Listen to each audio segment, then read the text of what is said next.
4 civilians have been killed in a new attack targeting French soldiers in Mali. Dozens more were hurt in the apparent car bombing in Gao on Sunday, including 4 soldiers. It was the second attack in Mali Sunday after 4 more were killed when vehicles belonging to an armed group of former Tuareg rebels hit a landmine. And 3 days before that, a suicide bomber hit the Mali headquarters of the 5-nation military force known as G5 Sahel. That, of course, has added concerns about how it can tackle the jihadist groups roaming the region. Well, to talk more about this with me now, I'm joined on the set by France 24's expert on terrorist movement, Wassim Nasr.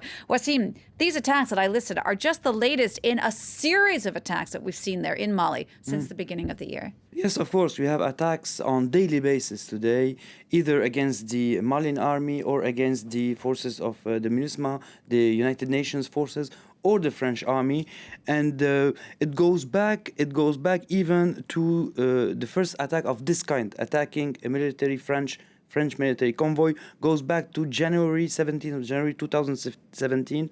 Also in Gao, another attack of the same kind was the 11th of January 2018, where 3 soldiers were wounded through an attack. And here we are seeing a map of the attacks since January 2017.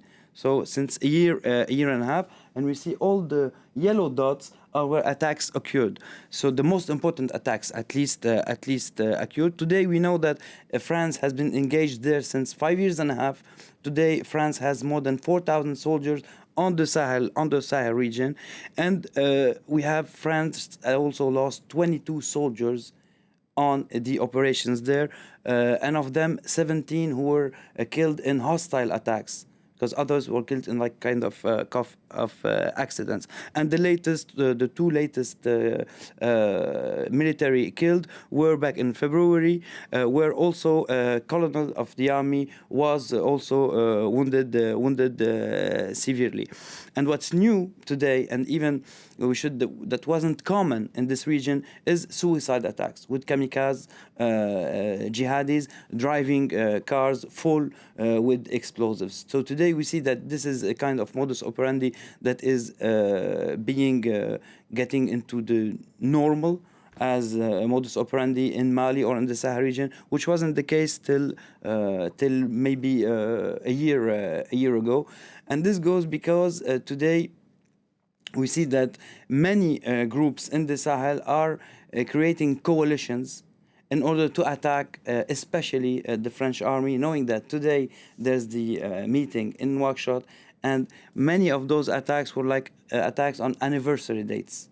The anniversary of the first French operation, like Serval, which goes to 11th of January 2013, meetings, the attacks that occurred also in response to French operations, for example, in the Menaka region or in northern Mali.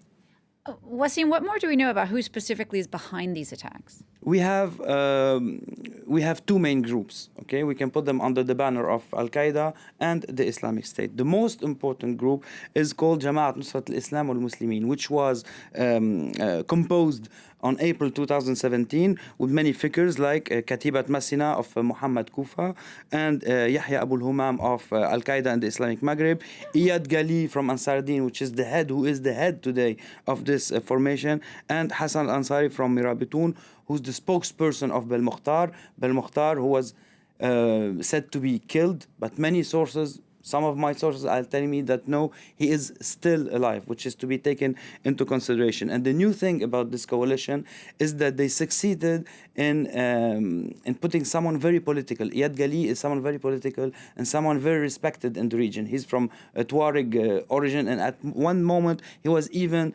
like the spokesperson of the Tuareg regarding France and other countries. So they have many cards to play.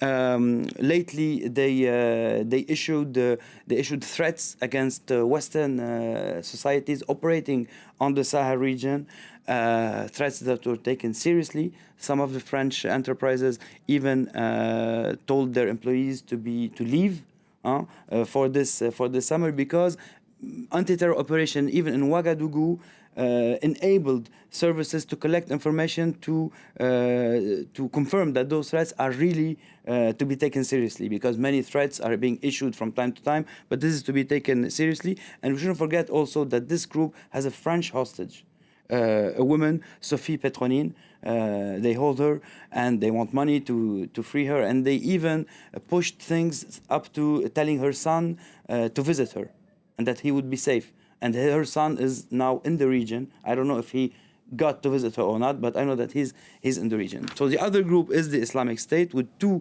small subgroups. The Islamic State in Masina, who are the guys of Kufa who left him, and the Islamic State of As-Sahrawi, who vowed allegiance to the Islamic State years ago. So today they are operating mainly in southern and central Mali, with some links also further south. And they don't have any conflict with Al-Qaeda as in other regions. They don't collaborate, but they tolerate each other, if I may say so. Wassim, thank you for that. France 24's Wassim Nasr.